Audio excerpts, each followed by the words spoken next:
السلام علیکم طالبات. آج ہمارا لیکچر نمبر 2 ہے، کلاس نوہم. ٹاپک ہے ہمارا نظریہ پاکستان اقبال کی نظر میں. آپ سب اچھی طرح جانتی ہیں کہ علامہ اقبال کون تھے. علامہ اقبال ہمارے قومی شاعر تھے، اور علامہ اقبال نے اپنی شاعری کے ذریعے اپنی عوام میں، قوم میں اس چیز کو اجاگر کیا اور ان کو اس چیز کے لیے ایگری کیا کہ ہمیں اپنا ایک الگ ملک حاصل کرنا چاہیے. 1929 تک سب کے، یعنی علامہ اقبال کے بھی یہی مطالبات تھے، اور ہمارے جتنے بھی اچھے اچھے لیڈر تھے ان سب کے یہی مطالبات تھے کہ مسلمانوں کو، پاکستانیوں کو ان کے حقوق ملنے چاہیے. جیسے جابس کا کوٹا ہو گیا، زمینوں میں ہو گیا، اس طرح جتنے گورنمنٹ کے تمام ہمارے وہ پیش کیے جاتے تھے، اس میں یہی ہماری گورنمنٹ نے، ہمارے لیڈروں نے یہی چاہا کہ ہمیں اپنے حق حاصل کرنے چاہیے اور ہمیں اپنے حق ملنے چاہیے. علامہ اقبال نے مسلمانوں کے لیے ایک الگ وطن کا تصور پیش کیا. یعنی انہوں نے سب سے پہلے، علامہ اقبال نے خواب دیکھا کہ ہمارے مسلمانوں کے لیے ایک الگ وطن ہونا چاہیے، اور کیونکہ ہندو اور مسلم جو ہیں وہ دونوں ایک الگ الگ قومیں ہیں، ایک ساتھ نہیں رہ سکتے، ان کا کھانا پینا، رہن سہن، تمام چیزیں الگ الگ تھیں. اور یہ خواب جو ہمارے سب سے پہلے جس نے دیکھا وہ ہمارے علامہ اقبال نے دیکھا تھا. ہمارے قائد اعظم محمد علی جناح جو تھے وہ پہلے کانگریس میں تھے، پھر علامہ اقبال نے جب اپنا خواب دیکھا، پاکستان علیحدہ بننے کا خواب دیکھا، تو اس کی تعبیر جو مکمل کی وہ قائد اعظم نے کی تھی. علامہ اقبال نے محسوس کیا تھا کہ جلد انگریزوں کو بر صغیر خالی کرنا ہی پڑے گا. وہ کس لیے؟ کہ تمام مسلمان جو تھے وہ ایک ہو چکے تھے، اور تمام مسلمانوں نے الگ وطن کے لیے جدوجہد کرنی شروع کر دی تھی.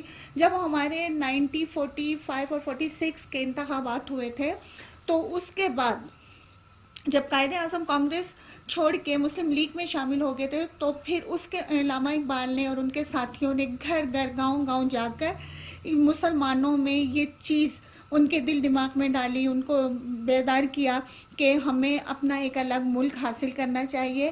اور پھر ان مسلمانوں کی اپنی کوششوں کی وجہ سے اللہ تعالیٰ نے ہمیں اپنا علیحدہ ملک پاکستان دے دیا تھا.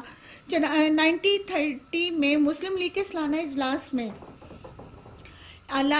سالانہ اجلاس جو الہ آباد میں منعقد ہوا تھا، اس میں علامہ اقبال نے مسلمانوں کے لیے پہلی مرتبہ الگ وطن کا مطالبہ کیا.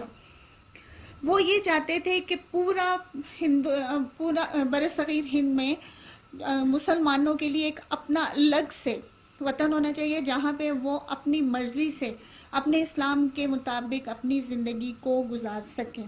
کیونکہ اسلام حقیقت میں ایک دستور حیات اور ایک نظام ہے. بس یہی وہ بات تھی جسے اگر ہم سمجھ لیتے، اور اتنی پاکستان حاصل کرنے کے لیے ہم نے بہت ساری قربانیاں دی، جس میں ہمارے لیے قائد اعظم محمد علی جناح نے بہت زیادہ محنت کی. اس کے ساتھ ساتھ علامہ اقبال نے یہ کہا تھا کہ اسی دن پاکستان وجود میں آ گیا تھا جب برصغیر میں پہلے مسلمان نے قدم رکھا تھا. علامہ اقبال نے مغربی ممالک اور ہندوستان کا موازنہ کرتے ہوئے یہ الفاظ واضح کیا کہ ہندوستان میں ایک سے زیادہ قومیں آباد ہیں. پچھلے لیکچر میں آپ لوگوں پہ یہ چیز کلیئر کر چکی ہوں کہ مغربی دنیا کے ہر ملک میں ایک ہی قوم آباد ہے.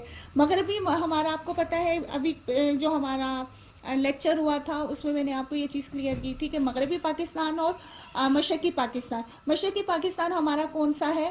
وہ جہاں پہ بنگلہ دیش جو ہمارے پاکستان سے الگ ہو گیا تھا، اور مغربی پاکستان جو ہے وہ ہمارا اپنا ملک پاکستان ہے. اور ہمارے ملک میں ایک ہی قوم آباد ہے، اور وہ قوم ہے مسلمان. اگر ان حالات میں ہندوستان کے اندر مغربی جمہوریت کیسے فروغ پا سکتی تھی؟ یعنی کن حالات میں؟ جب مسلمان اور ہندو ایک ساتھ رہ رہے تھے، سب کے رسم و رواج، رہن سہن کے طریقے الگ الگ تھے، تو پھر یہ دونوں قومیں ایک ساتھ ایک ہی ملک میں نہیں رہ سکتی تھی.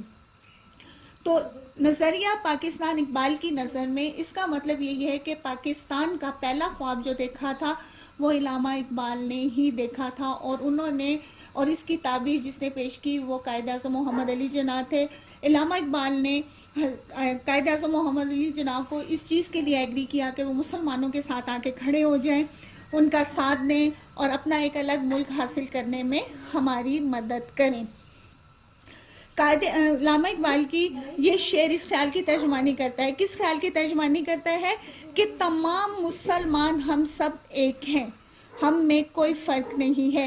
ایک ہو مسلم حرم کی پاسبانی کے لیے نیل کے ساحل سے لے کے تاب خاک کا شغل. یعنی تمام مسلمان ہیں وہ ایک حرم کی پاسبانی کے لیے، یعنی ایک حرم جو پاکستان، جس کو پاکستان کہا جا رہا ہے، اس کی حفاظت کے لیے سب ایک ساتھ کھڑے ہو جائیں. علامہ اقبال نے خطبہ الہ آباد میں واضح طور پر کہہ دیا تھا کہ جس شخص کو آپ نے آل انڈیا مسلم لیگ کی صدارت کا شرف بخشا وہ اسلام کو آج بھی ایک زندہ قوم سمجھتا ہے. اور وہ کون ہے؟ ہمارے قائد اعظم محمد علی جناح. مجھے امید ہے اسٹوڈنٹس کہ آپ کو لیکچر سمجھ آ گیا ہوگا. انشاءاللہ آپ سے اگلی ملاقات نیکسٹ چیپٹر میں ہوگی.